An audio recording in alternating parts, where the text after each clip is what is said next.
Évangile de Jésus-Christ selon saint Luc.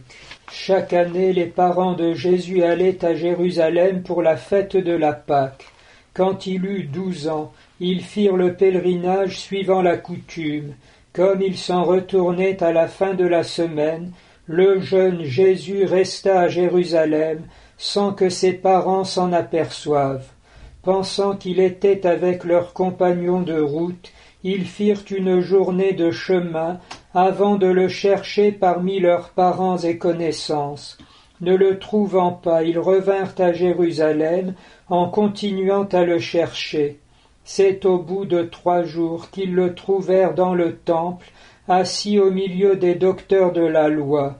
Il les écoutait et leur posait des questions, et tous ceux qui l'entendaient s'extasiaient sur son intelligence et sur ses réponses.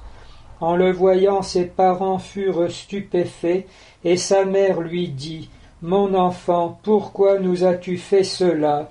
Vois comme nous avons souffert en te cherchant, ton père et moi. » Il leur dit « Comment se fait-il que vous m'ayez cherché ? Ne le saviez-vous pas ? C'est chez mon père que je dois être. » Mais ils ne comprirent pas ce qu'il leur disait. Il descendit avec eux pour rentrer à Nazareth, et il leur était soumis. Sa mère gardait dans son cœur tous ces événements. Quant à Jésus, il grandissait en sagesse, en taille et en grâce, sous le regard de Dieu et des hommes. Nous célébrons cette messe de la Sainte Famille comme une sorte de veillée d'armes en préparation par la prière et l'intercession pour la grande manifestation nationale du 13 janvier prochain à Paris s'il plaît à Dieu. Nous savons en effet que ce sont d'abord par les armes surnaturelles que nous obtiendrons la victoire.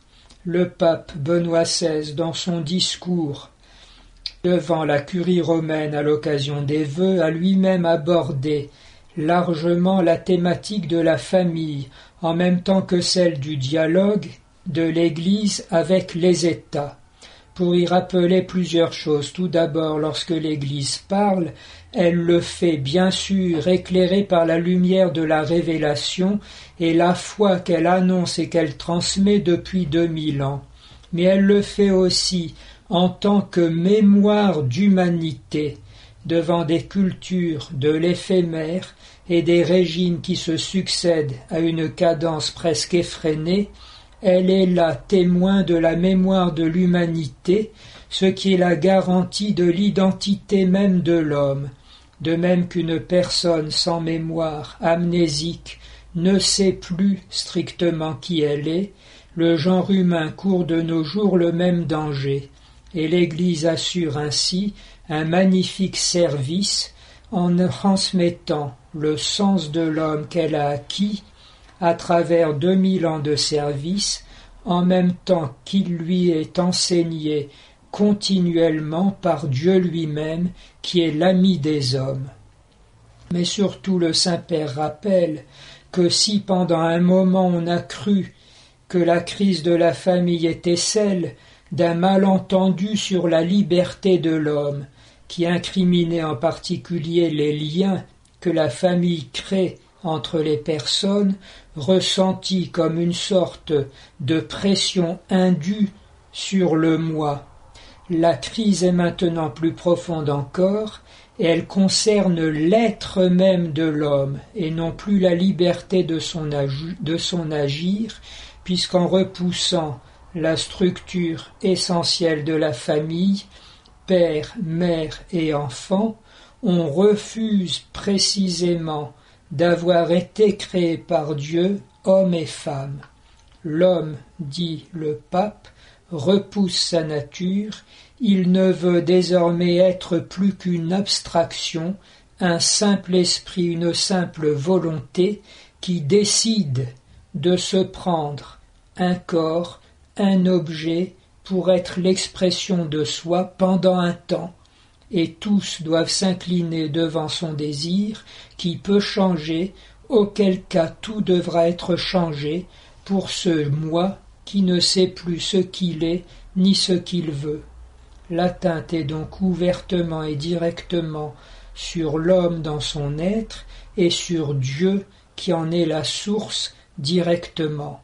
Rappelons que dans toute famille, Dieu intervient à chaque fois pour créer, au moment de la conception d'une nouvelle personne, son âme immortelle, en lui donnant la vocation divine à laquelle la personne répondra s'il est possible, entre autres si elle y est aidée, par l'éducation reçue de ses parents et par la société et la culture dans laquelle elle pourra épanouir ses différentes capacités, dont aussi sa capacité spirituelle. Le combat alors est beaucoup plus profond, mystique et surnaturel que celui de défendre une institution républicaine comme celle du mariage civil, dont on sait que depuis les origines, au fond, l'Église n'aurait que faire puisqu'elle a un sacrement pour cela. Mais ce qu'elle défend là, c'est la vérité de l'homme et sa possibilité même de son existence. Faisons tout de même une petite comparaison entre l'objet que l'on promet de fabriquer à grands frais à n'importe qui, pour n'importe qui, et qu'on appellerait encore abusivement un enfant. On avait une personne humaine créée à l'image de Dieu, créée immédiatement en son âme par le vrai Dieu et procréée en son corps par deux personnes qui s'aiment et qui se promettent d'abord stabilité afin de pouvoir honorer leurs responsabilités communes envers cet être nouveau qu'ils auraient le courage et l'amour de lancer dans l'existence.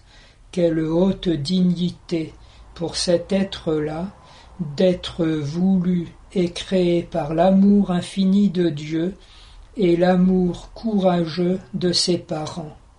C'est ce sens de la dignité de l'homme que nous voulons retrouver et défendre. La seule possibilité pour nous d'être heureux en ce monde est d'avoir accès aussi à la vie éternelle. Seigneur nous prenne en pitié, qu'il manifeste sa puissance. Notre espérance est aussi dans le trésor de l'enfance de Jésus. Remarquons tout de même une chose, c'est qu'il a voulu dans son incarnation advenir comme tous les autres hommes dans une famille, avec le Père et la Mère. C'est pourquoi saint Joseph est aussi mobilisé avec les très grandes grâces dont il a été revêtu pour tenir la place même de Dieu le Père auprès du Fils bien-aimé. Et s'il nous était venu à nous l'idée de mettre Dieu dans une famille, nous aurions spontanément mis Dieu à la place du chef de famille. Or il a voulu se mettre à la place de l'enfant. On ne peut pas mieux nous enseigner à quel point toute autorité, toute puissance est faite pour se mettre au service des autres et des plus petits, et non pas l'inverse. Et dans cette conversion très profonde de notre mentalité et de tous les rapports entre nous, qui en fait sont enseignés, communiqués et partagés le plus naturellement du monde, c'est le cas de le dire, dès le début, en famille. Et là où elle ne peut remplir sa fonction, comme le montre le malheur qui nous entoure, elle est irremplaçable.